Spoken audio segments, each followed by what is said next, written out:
Mēs esam aicināti lūgties šajā krusta ceļā par mūsu tautas, mūsu valsts garīgu atmodu, par mūsu ģimenēm, par bērniem, jauniešiem un pieaugušajiem, par mieru pasaulē, mieru mūsu sirdīs, mūsu ģimenēs, draudzēs, Latvijā un Eiropā.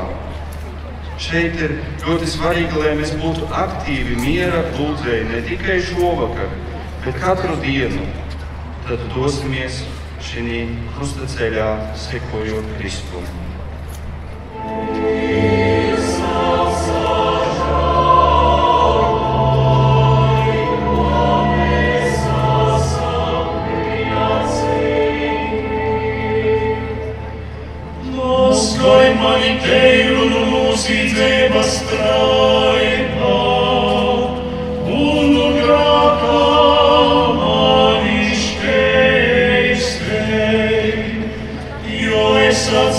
Savu vaini, un uz grāks ar